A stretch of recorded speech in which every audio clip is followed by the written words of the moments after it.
Ciao a tutti amici di mattoscacco.com e ben ritrovati in questo nuovo video. Non so se lo sapete, ma recentemente si è tenuto un torneo online tra 8 super gran maestri. Il torneo in realtà è stato organizzato da Carlsen e la sua troupe, tant'è che il torneo si chiamava Magnus Carlsen Invitational.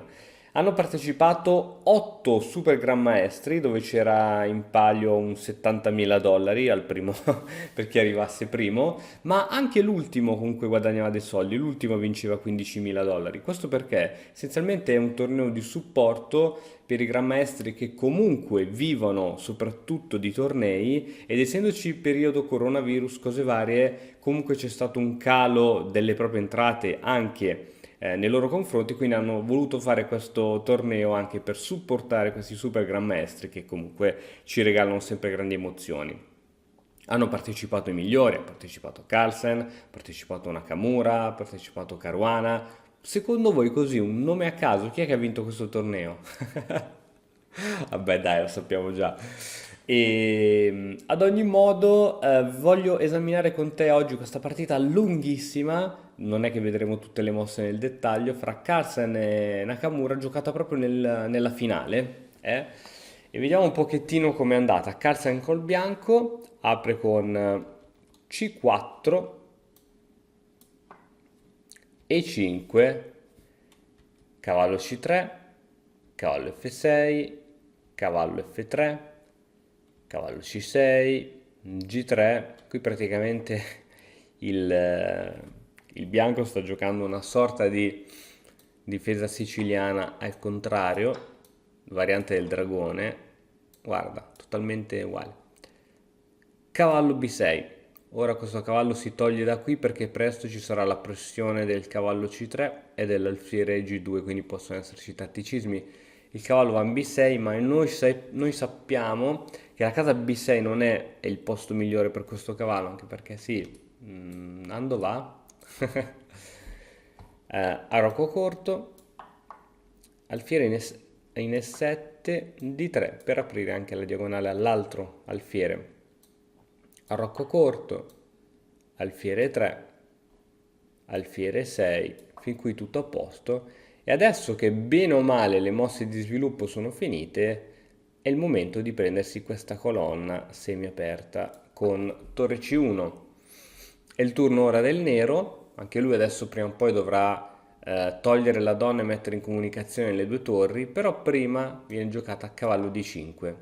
L'idea è, come proprio ti dicevo prima, che il cavallo in B6 purtroppo non sta benissimo, non sa veramente che cosa fare, dove andare. Dunque il nero è felicissimo di scambiare quel cavallo brutto per un cavallo buono del bianco. Allo stesso tempo il bianco non vede l'ora di togliersi questo cavallo per aprire la colonna alla torre. Quindi entrambi, diciamo, i giocatori ora hanno un vantaggio da questa situazione. È il turno ancora del bianco che qui in modo assolutamente tranquillo, anche perché ci tengo a ripetere che era una partita rapida, 15 minuti a testa, quindi non è che puoi pensare già in apertura di fare mosse stravaganti ed eccezionali, quindi viene giocata alla semplice A3 con un'idea molto chiara, classica di questa struttura pedonale, di fare un attacco di minoranza, cioè ci sono due pedoni del bianco contro tre pedoni del nero, l'idea è quella di spingere in B4, B5 e poi puntare essenzialmente sul punto C7 una volta che il cavallo si sarà tolto, e quindi è un'idea tipica. Torre in E8, la torre si piazza su questa colonna andando a supportare anche a raggi X il proprio pedone in E5. Donna C2, si crea sempre più pressione su questa colonna C e sempre più pressione su questo pedoncino in C7. Alfiere F6, cavallo D2. L'idea di cavallo D2 è quello di riposizionare il cavallo in una casa migliore, in particolar modo sulla casa C5, dove da C5 sarà praticamente invulnerabile. Da C5 attaccherà il pedone B7 e questo pedone B7 non potrà essere spinto causa grave indebolimento delle case bianche, soprattutto di questo cavallo che sarà poi sotto attacco dell'alfiere in G2 e ricordiamoci che poi dietro al cavallo ci sarà anche la torre, quindi sembra un piano così semplice, ma allo stesso tempo è efficace. Qui il nero giocò cavallo in D4 con attacco doppio su donna e pedone, quindi bisogna correre ai ripari. Un'alternativa era la cattura d'alfiere, re per alfiere, torre in E6 per supportare il cavallo in C6, B4 a 6 per evitare la spinta ancora ulteriore del pedone. Adesso cavallo in E4 con l'idea di andare in C5 e A7 con l'idea di proteggere la casa C5, spostare la donna, mettere l'altra torre su E8, dopodiché pianificare un F5, F4, spostare l'altra torre su H3 e avere così buone possibilità di attacco. Questa era un'altra alternativa assolutamente valida per Nakamura. Ma torniamo a noi abbiamo giocato, il nero ha appena giocato cavallo di 4 con attacco doppio su questi due pezzi. Qui ritirarsi con la donna è un vero suicidio, è una mossa assolutamente passiva, bisogna purtroppo dare il nostro alfiere, che in realtà non è che aveva grandi prospettive, quindi non c'è nulla di male nel dare un alfiere per un cavallo molto forte. Alfiere, cambio prima di quest'altro alfiere, cambio e cambio. Oh, siamo arrivati in questa situazione dove il nero ha un fortissimo pedone posizionato qui che limita l'attività anche dei pedoni del bianco. Questo pedone in E4 difficilmente potrà essere spinto in E3 o in E4, quindi questo diciamo è la punta di diamante del nero e dovrà tenersela molto bene. D'altro lato, ora è vero che il punto E2 è sotto attacco, ma è vero che anche il famoso punto C7 è sotto attacco. Dunque, siccome Carlsen sa che giustamente questo pedone in E2 non potrà mai fare nulla di buono, dice, beh, io lo cambio questo pedone così mi sono tolto un pensiero. Donna su C7, torre per E2. Attenzione che però ora si è venuta a creare veramente una debolezza su questo pedone di 3. La fortuna, diciamo che a Carlsen fortuna, a questi livelli non c'è fortuna, c'è tutto calcolo, è che il nero non ha un alfiere campochiaro, quindi non ha un alfiere che può attaccare in trasversale questo pedone. Quindi c'è bisogno o di una donna, della donna nera che vada ad attaccare questo pedone e attualmente le torri non possono attaccare lateralmente questo pedone poiché queste case sono saldamente controllate. Quindi è vero sì che è una debolezza quel pedone, però ti ricordo che sempre che è una debolezza è tale quando il tuo avversario la può sfruttare. Se il tuo avversario non la può sfruttare, sì, ricordiamoci che quel pedone è debole, però fino a un certo punto. Il turno del bianco che cambia le donne e praticamente siamo, siamo già in un finale. Stiamo andando in un finale, dai. Cavallo C4 con l'idea di posizionare questo cavallo in un bellissimo avamposto. E in effetti questo cavallo da qui è molto ma molto molto forte, poiché riesce a controllare un mucchio di case. Quindi è... E se prendiamo a differenza questo cavallo con questo alfiere è molto più forte del cavallo, anche perché il cavallo appunto è supportato da questo pedone. L'alfiere invece del nero non ha pedoni forti, cioè l'alfiere sarebbe stato molto forte se poteva approfittare di una casa come C3 o di una casa come E3, ma non è possibile perché sono saldamente controllate dal bianco e non si sa bene come approfittare delle diagonali, quindi siamo nel caso veramente di un cavallo più forte di un alfiere. Il piano del nero, come lo vedi dalle freccine, è quello di spingere B5 in modo tale che questo cavallo si toglie e crolla il punto in B2. È il turno però ora del nero che gioca torre in D, va in E8. Perché questo piano in realtà non funziona? Ti faccio vedere. A seguito di B5 non si toglie subito il cavallo ma si gioca re in F3 minacciando la torre. Ora per esempio l'altra torre va a supportare la torre in E2, cavallo D6 minacciando la torre che comunque dovrà restare sempre su questa colonna per supportare l'altra torre, per esempio una mossa di questo tipo. Il problema è questo. che c'è questa, con giusto qualche piccolo problema per il nero, dunque non si può giocare. Dunque sul cavallo C4 viene giocato torre in D, va in E8. Proseguiamo. Re in F3 viene giocata, alfiere G5, finalmente questo alfiere inizia ad entrare un pochettino in gioco, torre B1 sempre per difendere questo punto e allo stesso tempo supportare anche questa avanzata.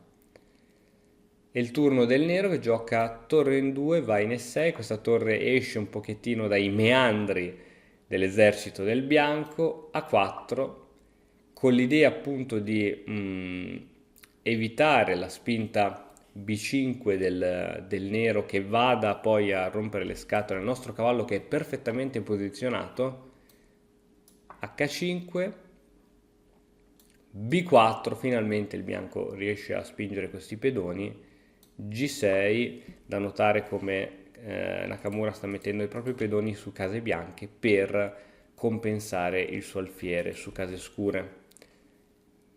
B5, Re G7. Adesso seguono una serie di mosse, andrò abbastanza veloce, insomma, di coordinazione, chiamiamolo così.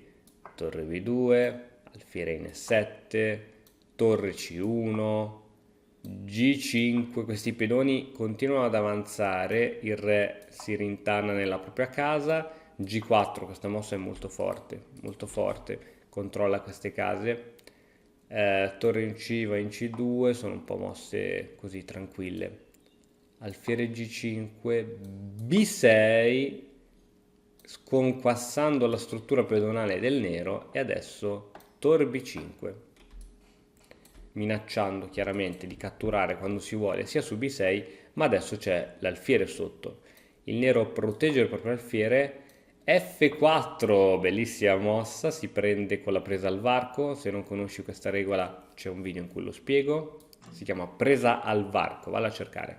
Re per F3, alfiere in D8 per tenere questo pedone, torre D5, adesso però forse sarà quest'altro pedone a cadere, alfiere in F6 tenendo sempre il pedone, torre B2, comunque uno dei due pedoni prima o poi cadrà, torre in A8 minacciando adesso questo di pedone e torre per B6. Qui c'è stata una piccola imprecisione, era più forte la cattura di cavallo che teneva il proprio pedone, attaccava la torre avversaria e dopo per esempio torre 3, re G2, qui il bianco stava bene. Ad ogni modo Carlsen cattura con la torre e qui Nakamura può giocare questo. Ora Carlsen è sotto di un pedone, però la posizione è assolutamente pari e sotto di un pedone ancora per poco. Torre per E6, F per E6, torre B5. Bene, ora vammi a difendere quel pedone se riesce.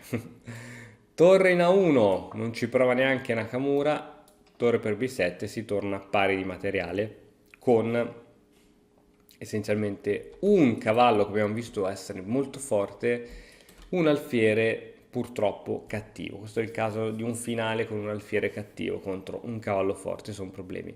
L'unica debolezza a cui deve stare veramente attento Carlsen è questo pedone, poiché una torre potrà sempre rompere le scatole, però essendo un pedone su casa chiara, l'unico che potrà rompere le scatole è la torre, quindi il nostro re bianco dovrà stare sempre un pochettino nei paraggi di questo pedone per difenderlo. Torre F1 scacco, re in E2, adesso però c'è libero questo pedone che la torre va per papparselo, H4, adesso si è indebolito questo pedone, adesso ci sono due debolezze, quindi in un futuro molto remoto, molto anteriore che remoto, questo alfiere riuscirà con una serie di manovre a posizionarsi su questa diagonale per attaccare questo pedone, forse. Torre G1, Re F2, torre D1. Ok, ricordati bene questa posizione, ricordatela molto bene, ci sei? Ricordati questi pezzi. Adesso vado avanti velocissimo perché questa partita è durata più di 80 mosse, adesso siamo alla 42esima.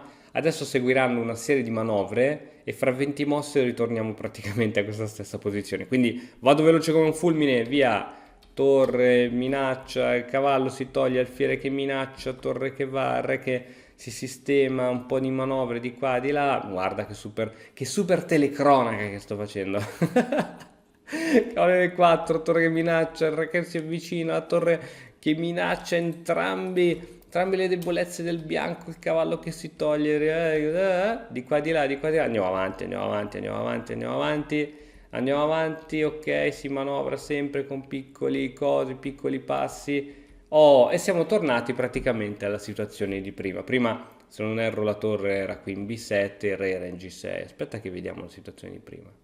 Sì, questa è la situazione di prima e questa è la situazione dopo 20 mosse. L'unica differenza sono veramente questo re e questa torre che erano qui. Dunque, guardiamo ora serenamente la partita da qui. È il turno del bianco che gioca cavallo di 6, scacco il re, può andare tranquillamente in G6, oppure per un modo più aggressivo di giocare G4 e Nakamura gioca proprio re G4. Adesso cavallo in E4, questo cavallo si posiziona su un altro avamposto, quindi è indifferente C4 o E4, ma questa volta minaccia l'alfiere, attenzione che questo pedone è in presa, l'alfiere va in E5, adesso torre per E6, è chiaro, no? Tu ora puoi anche giocare puoi anche giocare di catturarmi il pedone, ma poi ti crolla l'alfiere. Dunque, re in F5, mossa di difesa dell'alfiere e di attacco della torre avversaria, re in E2. Qui si propone essenzialmente un cambio di torre, no? Se tu mi prendi la torre, io ti prendo la torre. Torre G1, torre in H6, alfiere per G3 e ora che cosa giocheresti con il bianco? Semplicemente a Carlsen non andava di dare questo bellissimo cavallo, dunque torre H5 e dentro in un finale praticamente con un pedone in più, re F4, la torre va lontana e ora praticamente l'idea è quella di supportare la promozione di questo pedone passato. E qui c'è la mossa, diciamo, chiave che determina la sconfitta di Nakamura, una mossa che a noi comuni mortali non cambia nulla. La mossa corretta era re F5, in modo tale da portare questo re a supporto di questa situazione. Nakamura invece gioca torre 1 scacco, sembra una mossa assolutamente tranquilla. In realtà da qui poi il computer dà un -2 al nero e da una situazione quasi, diciamo, quasi pari, c'è un -2. Il re va in D2, torre in E3, sempre fare pressione su questo pedone, però adesso questo pedoncino può andare tranquillo a promozione. Alfiere in E1, scacco, re C2, non ci sono problemi per questo re che può sempre difendere questo pedone. Torre in H3, ora giustamente la torre si mette sulla stessa colonna. E attenzione, attenzione, questo è il classico finale di torri con... questo si chiama pedone di torre perché è sulla colonna H, o se fosse stato sulla colonna A era lo stesso discorso. Re in F5, H7, Re G6. Ok, adesso l'idea è quella prima o poi di fare, quando ci sarà l'occasione, uno scacco, il re si dovrà spostare e il pedone va a promozione, quindi riusciamo ad avere la donna. È ovvio che adesso lo scacco di torre in teoria non può essere fatto perché altrimenti il re si va a pappare il pedone, ma Carlsen ha visto tutto. Torre G8, scacco, e siccome si minaccia ora questa, qui c'è poco da fare. Re per H7. L'idea di fare scacco con l'infilata non si può fare altrimenti perdi la torre, però c'è prima cavallo F6. Il re nero deve spostarsi da questa casa perché è sotto scacco. Non può andare a sinistra, è costretto praticamente come unica mossa ad andare in H6. Ora sì che c'è la classica infilata di torre. Torre H8, il re si deve spostare e ora torre per H3, re per F6 e si entra in un finale con una torre contro un alfiere. e da lì a poche mosse dopo Nakamura abbandonò. Questa è stata una grande, bella, lunga partita, molto tecnica, ci sono molte cose tecniche che solo un grande maestro avrebbe potuto commentare, tutte quelle piccole finezze che fanno la differenza in questi finali. Spero comunque che la partita ti sia piaciuta, sia stato di tuo gradimento. Come al solito ti invito a lasciare un like, un commento ed iscriverti al canale se ancora non l'hai fatto. Noi ci vediamo domani con un altro nuovo video. E ora per continuare, che cosa posso fare? Beh, innanzitutto ti consiglio di iscriverti al nostro canale in modo tale da non perderti le nuove video lezioni. E poi puoi vedere il video che è stato più cliccato in questa settimana. Ci vediamo, ciao!